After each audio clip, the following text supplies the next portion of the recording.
ओम नमः शिवाय।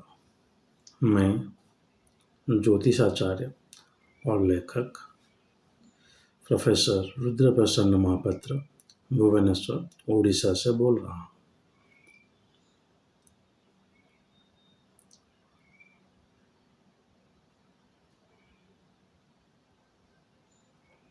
आज मैं आपको जो बताने वाला हूँ वो आप जातक में देखते तो हैं लेकिन देख नहीं पाते होंगे। इसके ऊपर एक विपरीत जो चलचित्र या वीडियो है मैं पहले भी बना चुका हूँ, जो था उच्च बल।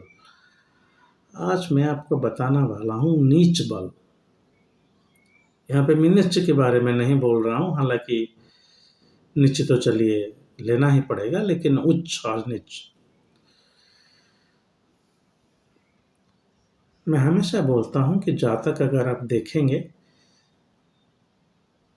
तो बहुत सारी चीज आपको दिखाई देगा अगर आप बहुत सारे सूत्र को वहां पे प्रयोग करेंगे। जैसे देखा गया है कि ग्रह उच्च हो गया तो उसे अच्छा माना जाता है, नीच हो गया तो उसे अच्छा नहीं माना जाता है।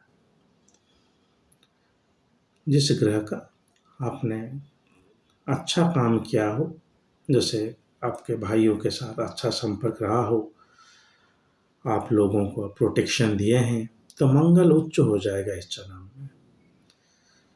ठीक उसी तरह अगर आप भाइयों के साथ लड़ते झगड़ते हुए प्रॉपर्टीज केस में किसी को चीट किए हैं, दूसरे का जो जमीन है उसको हड़प कर लिए हैं, जो मंगल की कारकत्व है उसे अगर कुछ आप बुरे किए हैं तो जरूर मंगल आपका अच्छा नहीं रहेगा, वो नीच हो सकता है।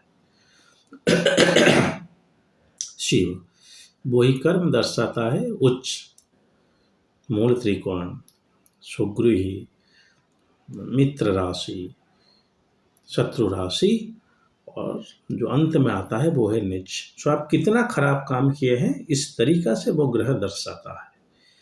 अगर बहुत ही बुरे काम किए हैं तो ही जाके एक ग्रह नीच होगा, नहीं तो वो शत्रु राशि में होगा, नहीं तो वो अपने चलिए शत्रु राशि तक ही चलिए, नहीं तो वो आप किसी और नीच ग्रह से दुष्ट होगा ऐसे ही। तो जातक जो है उसे आपका कर्म ही पढ़ा जाता है। इससे बोलना गलत होगा कि ग्रहों का जो इम्पैक्ट है वो आपके ऊपर रहता है, ऐसे कुछ नहीं। आपका वो चलिए कभी कभी मई दिन ज्योतिष में देखा जाता है, लेकिन जो जातक है वहाँ पे ग्रह जो है आपका प्रारब्ध कर्म को पढ़ने के लिए ही एक भाषा है, एक लैंग्वेज है। चलिए मुद्दे पर आते हैं। अगर ग्रह मंगल मकर में उच्च है तो जब धनु में होगा तो उसका उच्च बल बहुत अच्छा होगा, इसीलिए धनु उसका मित्र राशि हो गया। हम्म। शुक्र मीन में उच्च है तो कुंभ में भी उच्च बल उसका अच्छा है, इसलिए कुंभ उसका मित्र राशि हो गया। देखिए कैसे बनता है संयोग। ठीक उसी तरह शुक्र जो है वो कन्या में नीच हो गया, क्योंकि उच्च से जब ग्रह आता है नीच की तरफ, जैसे ही उसका उच्च होता है उससे ही नीच भी होता है। जब शुक्र कुंभ में हो तो हम बोल नहीं सकते क्या उसका उच्च बल बहुत है, बहुत जरूर बोल सकते हैं, उच्च बल है उसका। क्योंकि उच्च बल जो है ऐसे ही गाना जाता है कि जो ग्रह के नीच से उच्च से जो दायरा है वो ग्रह कहाँ पे गया है उस हिसाब से देखा जाता है। ठीक उसी तरह जब शुक्र चलिए होगा आपके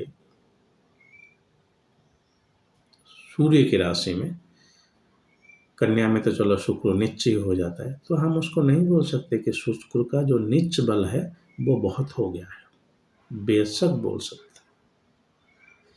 बेशक बोल सकते हैं, जो कि हम जातक में नहीं देखते। वही शुक्र जैसे आपका बृहस्पति उसका शत्रु होने के बावजूद जब जब शुक्र धनु में हो तो वो इतना बुरा नहीं है जब सिंह में हो। क्यों? क्योंकि वहाँ पे उसका नीच बल ज़्यादा है।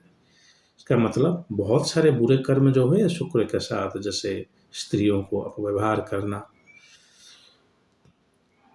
या अपने जो डिज़ायर हैं उसको फुलफ़िल करने के लिए, जो चाह है उसके लिए आप किसी दूसरे को लूट लेना। शुक्र जो है वो लग्ज़री देता है, तो लग्ज़री के लिए आप कुछ भी करेंगे। तो शुक्र आपका नीच बल ज़्यादा हो गया।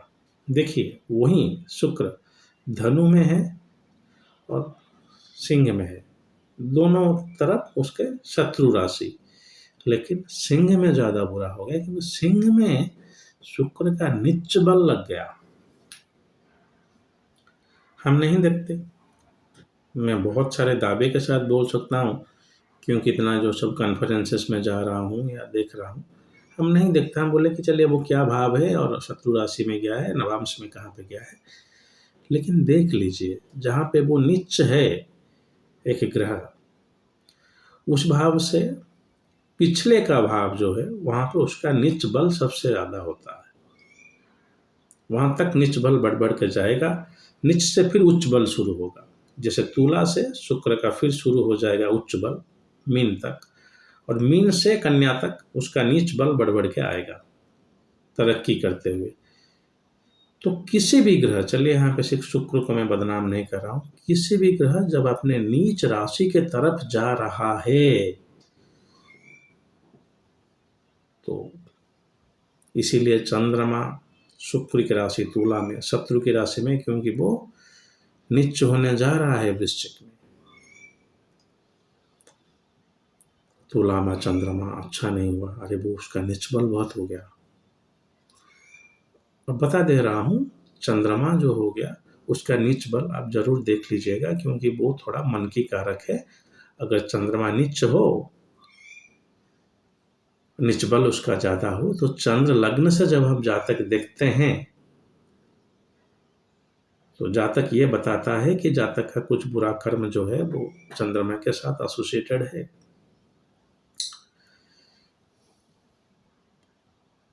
चंद्र कुंडली को वहां पे अच्छा नहीं माना जाएगा क्योंकि चंद्र तो चलिए नीच ही नहीं है, नीच बल उसका ज्यादा है। हम नहीं देखते, ना ही उच्च बल देखते हैं ना ही नीच बल। उच्च बल के ऊपर मैं पहले ही एक अंग्रेजी में वीडियो बना चुका हूँ, अगर ये वीडियो आपको समझ में आ रहा हो तो उच्च बल भी आप समझ जाइए। ग्रह जहाँ पे उच्च होता है उसके पिछले राशि में, उससे पिछले 2 राशि में भी उसका उच्च बल बढ़ बढ़ के चलता है, तो आपको उच्च बल उस तरह से देखना चाहिए। एक दूसरे राशि से जो 7 राशि आते हैं उसको जब कोई भी राशि 3 या 4 राशि आ जाता है तो उसका 50% उच्च बल आ जाता है या फिर 50% नीच बल आ जाता है, ये मान के चलिए। अगर आप नीच बल देखेंगे तो वो आपको पता चलेगा कि आप ग्रहों के साथ जुड़े हुए किस किस चीज़ को आप इस जन्म में नहीं किया है, और बुरा, क्षमा कीजिएगा, इस जन्म में छोड़िए, पिछले जन्म में बुरा किए हैं और इस जन्म में आपको करने के बावजूद उसका फल नहीं मिलेगा। तो सिर्फ उच्च और नीच नहीं, कर्म को अच्छी तरह से पढ़ने के लिए उच्च बल और नीच बल दोनों को भी देखना चाहिए जब थोड़ा ज़्यादा हो। इसीलिए जैसे मैं बोल रहा हूँ उच्च राशि से पहले और नीच राशि से पहले। चलिए उच्च से निकलते हुए 2-3 राशि गया है तो क्या ही नीच बल देख लेंगे, लेकिन नीच है एक राशि में और वो उसके पिछले राशि में 28 डिग्री में है। हाँ, यहाँ पे याद रखिएगा अगर आत्मकारक बनता है तो वो जो नीच वगैरह है वो खंडन हो जाएंगे, लेकिन बोलता हूँ कि बिल्कुल उस राशि में वो पहुँच ही गया है तो फिर उसका नीच बल आपको दिखना ही चाहिए। और ये सलाह देना चाहिए कि इस ग्रह से संबंधित जो काम है आप जितना भी करेंगे इतना फल नहीं देगा क्योंकि ये आपका दृढ़ कर्म की तरफ जा रहा है। मैं पहले ही बता चुका हूँ, दृढ़ और अदृढ़ कर्म देखा जाता है जातक में। अदृढ़ जो आपका फ्री विल है, आप कितना करेंगे तो मिल जाएगा, जैसे प्लानेट का वक्री होने से पता चलता है। उच्च और नीच आपका दृढ़ कर्म दर्शाते हैं। अगर कोई भी ग्रह का नीच बल ज़्यादा हो जा रहा है उसको देखिए। बहुत ही सरल तरीका है, जिस ग्रह जहाँ पे नीच हो वो उसके पिछले भाव में तो नहीं है, अगर है तो उसका नीच बल इतना है कि वो उसको आप ऑलमोस्ट नीच अगर 100% है उसको आप 80% नीचे मान लीजिए। हुँ। चलिए, आशा है कि आपको वीडियो अच्छा लगा होगा और आप आगे से ये नीच बल को ग्रह का देखना शुरू करेंगे।